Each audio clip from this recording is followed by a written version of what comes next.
What's up, guys? It's the one, the only, Gershwin.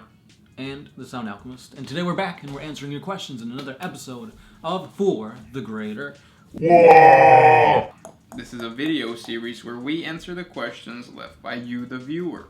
If you have a question for us, simply comment down below. Put a question in front of your question because we get to those questions first. And that is what Michael Howell did. He says, since some regular humans and even some space marines have exorcised demons from their souls, is it not possible for a Demon Primarch to exorcise his chaos infection? So, let me just say this first. If Elton John can do it, so can you. More realistic answer, no, they can't. Mm-hmm. Because like a demon possession is different than being sick. Yeah. You could take like Tylenol and Advil and to get better, but there's no Tylenol and Advil for possession. Yeah. Kinda. Yeah. Well, yeah. So like when a demon goes inside of a host, it can be taken out. The Primarch, they are the demon. Like they can't take out the demon in them because they are the demon now. If that makes sense. Like you can't give back a gift because that's demon. Once you become a demon, you've attained demonhood. That's you. Yep. And when you're a demon host, you yourself are not the demon. You are possessed by the demon. Right. So there's still another entity within you. Yeah. Think Fulcrum when he was possessed by that demon. Yeah. And then Fulcrum eventually became a painting, and then he became Fulcrum again. Yeah. So it's a little wishy-washy, but no, you can't just take it out yourself. For example, the Grey Knights are able to exorcise demons and demon hosts because that's what they do. But if they exorcise a demon out of you and you are a demon yourself, you're dead. Yeah. Next question comes from Oddish. Will human men hit that Eldari grill ass? Yeah. Rule of 34? If you think it, there's probably porn of it. I didn't know that was a rule. I think it's 34. But yeah. So yeah, it's happened before. Yeah, and then Eldar or Eldari are so human-like in both appearance and physiology that it can happen. Yeah, and they were inspired by Tolkien's stuff. And the elves. The elves and the humans used to get it on all the time. Weren't there half human, half Eldar, like powerful psychers back in the day? There's one, yeah. He was a librarian, actually. So, yeah. Next question. I have one from Zionic Nexus. You give really good suggestions. Let's see if your questions are just as good. Do you guys think that the Guard will have new weapons? I think like exo or battle suits. No, that's creeping too much on the Tau. If anything, they are gonna get new guns. Maybe new like what are they called? Emplacements. Oh, like the big barricades guns and stuff like that. Yeah. Just because that really good guns coming out or that already came out. So I think GW is trying to like push up the level. ante. Yeah. Next one. This is by Hunter Wilkes. Can you guys do a video about ocean worlds and how to defend them? Surprise! We already did a 40 facts on ocean worlds. Yeah, the daily life of an ocean worlder. Hors d'oeuvre. This one is another interesting one. So let's sit down and relax. Jesse Livingstone. Would Chaos Gods ever work together for a greater goal? For example, bringing a planet into the warp or fighting a major threat. He knows that there are rivalries, for example, Khorne and Nurgle not working together, but is this a thing? Yeah, so a lot of the Black Crusades are just a conglomeration of all the Chaos Gods helping Abaddon. The Black Stone Fortresses were also powered by both Tzeentch and Slaanesh or something like that. But yeah. Also in the Rise of the Primarch storyline, when the Eldar craft world was being besieged, the Slaaneshi mask, and Scarbrand, I believe. Now they hate each other, but they ended up working together to destroy this world. Oh yeah. And that's when the Inari came in, and they were like, "Shing, shing, shing! We got a new demon. Shing, shing, shing! He's actually our god. Shing, shing, shing. He may be possessed by Slanesh. Shing, shing, shing!" Really? Well, I mean, it looks very Slanesh-like, don't you think? The Incarn. The Incarn, yeah, a little The bit. avatar of Iniad. Yeah, they kind of stopped talking about him. Yeah. They're like, oh, there's a new god. Cool. Next. Yeah, next. Let's talk about Gilliman again. Next question comes from Fanboy. I got 2 questions about the orcs. First, what does WAAAGH mean? WAAAGH is what you scream when you're about to charge. Think of like, what is it? Bruh! That's what the Bloods do, right? I don't know. I think so. Have either of you heard of? Have either of you heard or played Mass Effect? There's an alien race known as the Krogan, my favorite race. Mm-hmm. They have thick hides that are virtually impervious to cuts, scrapes, or contusions. Highly resistant to environmental hazards, including toxins, radiation, and extreme heat and cold, because they destroyed their planet through nuclear warfare. Multiple instances of major organs, even having a secondary nervous system. The Krogan can reproduce and mature at a quick rate.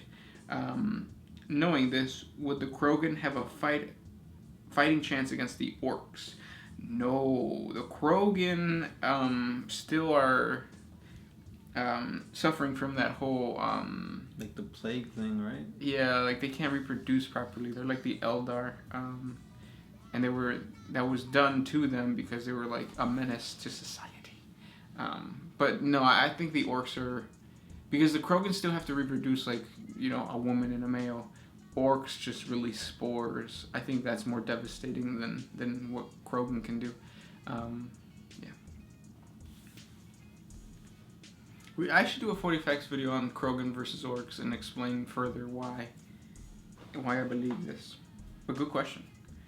All right, next one. Speaking of orcs, Andrew Fraser asks, can an orc be domesticated like a dog? No. They're too sentient, and they're too like brutal to listen. Yeah, there is a story though. I think it's a fan fiction of an Imperial guardsman who captures an orc war boss or a knob, and they have him caged up. And because he's not surrounded by his boys and he's not feeding off of that WAAAGH energy, he slowly starts to like get smaller and smaller, and he's trying to like talk to the guard to let him out and stuff. And so it's kind of like if you don't use it, you lose it. Basically.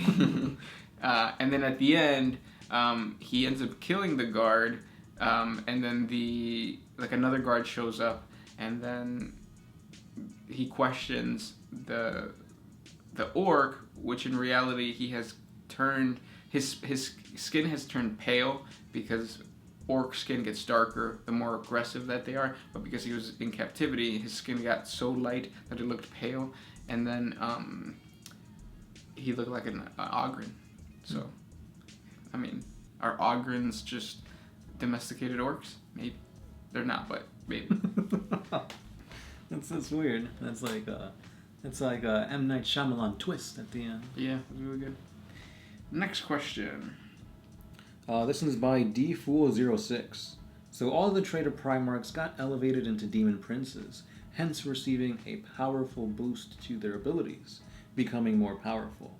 So, in what way do the loyalist Primarchs gain more power to fight on equal fighting fields? Well, Gilliman has the Emperor's sword. Mm-hmm. He has the suit that we talked about last week. Which essentially it's kind of like a dreadnought suit because it's keeping him alive. Yeah. And on top of this, yes, they're becoming demons and they're being really, really powerful, but that's also their downside. They're demons. The Grey Knights can literally just like whoop them. They can banish them back to the warp.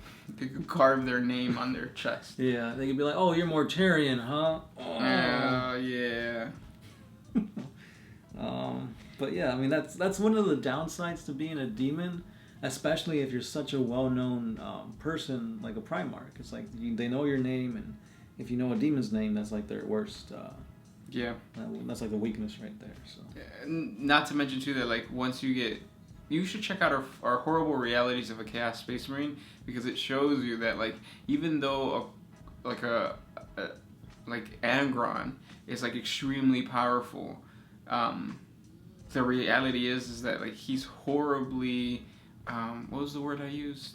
Like he's just going through panic attack after panic attack, because like you reach a high given to you by the Chaos God, and you have to maintain that high, and you have to just do even more like crazy things to keep that high going, that it just messes you up mentally. So when like, let's say Angron is fighting Gilliman doesn't have all that like biological like craziness going on because of the chaos gifts, whereas Angron does. So that kind of hinders you. It's like a calm, cool, collected fighter versus a guy on steroids who just took pre-workout and hasn't jizzed in like 3 years.